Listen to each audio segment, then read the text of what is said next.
Hey guys, Level Cap here, and this week in gaming, Battlefield 2042's release has hit some snags along the way, Halo Infinite multiplayer is right around the corner, Rockstar pulled the GTA trilogy from PC, and much more.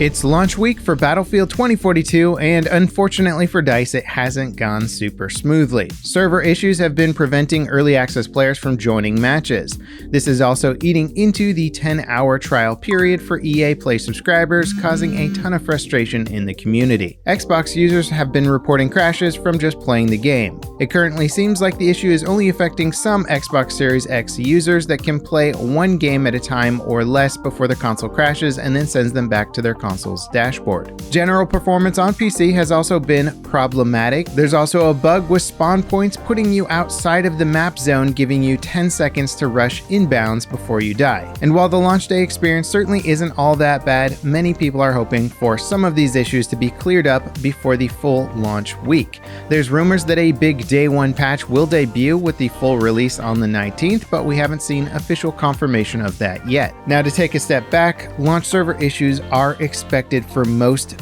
big level games. Hopefully DICE can sort these issues out quickly. Regarding the actual game and gameplay itself, fans seem to be torn between loving or hating 2042. Many players are upset about the lack of a proper scoreboard. 2042 only offers a squad scoreboard with limited info, so you have no idea how you're doing compared to other players in a match. Some argue this is blinding players to what is probably an imbalanced experience to keep them interested in the game for a longer period of time. A producer at DICE hinted on Twitter that a stats page or proper scoreboard might be coming in a future update. From my own personal experience, the server issues in joining a match is annoying for sure, but I have been having an absolute blast in the base game.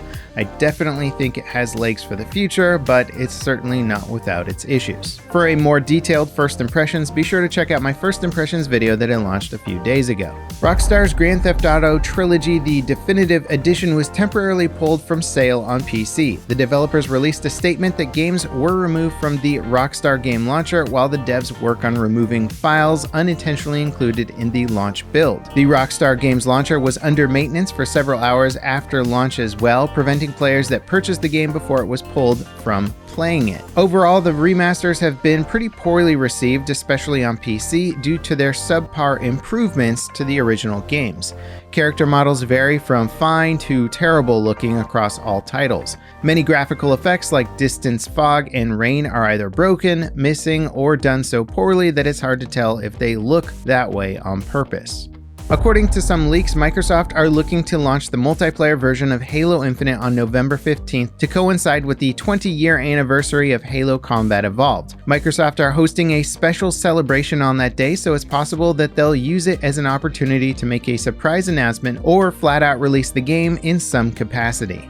AMD and Windows 11 users rejoice. Microsoft and AMD can finally put the shaky Windows 11 launch behind them. Microsoft has launched an update on Friday that should fix the L3 cache issue. This will allow your AMD processor to use all of its power as intended. Microsoft are planning to release the first major update for Windows 11 in Q1 2022. And while they've been quick to fix critical issues so far, the spring update will address much broader range of issues that affect the quality of the experience instead of just technical issues.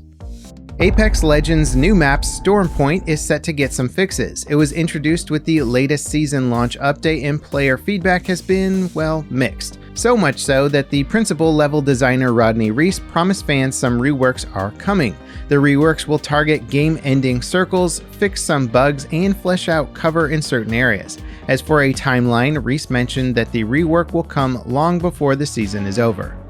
Elden Ring's latest closed network test has begun. For fans of Bloodborne and Dark Souls, some of this might seem familiar. We've gotten the chance to see the game's co-op mode and how it works. In the simplest of terms, you should always be able to help somebody else, as the item that you need to actually join other players can be reused. However, if you are the one in search of help, you will have to use a consumable. The drawback to leaving your world is that you won't be able to access treasure chests, and death will result in you being sent back to your original world. There's also items that open up the world for you to be invaded or to do some world invading yourself. Thankfully, all these items are organized in their own menu, so it's easy to understand. Basically, it sounds like Elden Ring is leading much harder into the co-op experience than past From Software games. It should still play extremely well solo, but even then you can still summon AI companions in fights.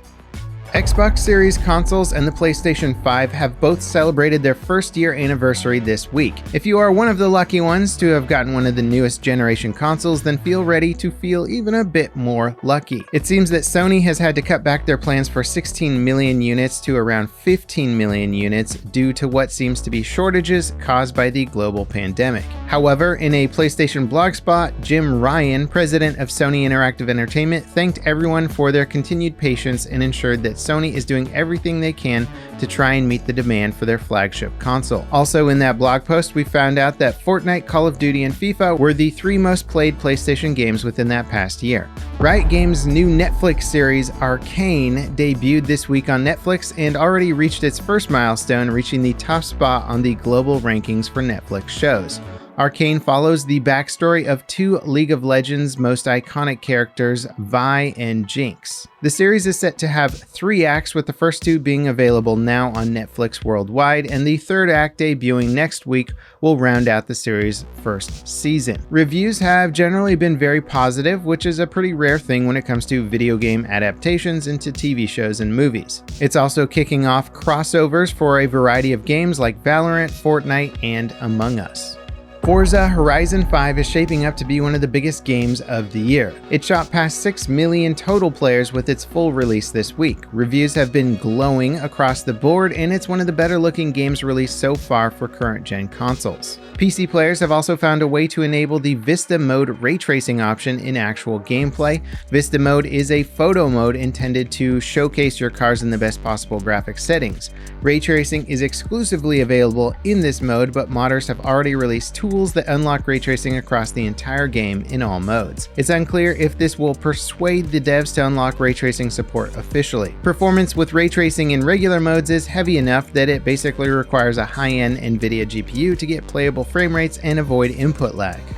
Before we get to our final story this week, just a reminder to let us know what your favorite story was in the comments. We're always interested to hear from the viewers about what you want us to cover, and of course, if you haven't subscribed, be sure to go ahead and subscribe so you don't miss out on any news down the road.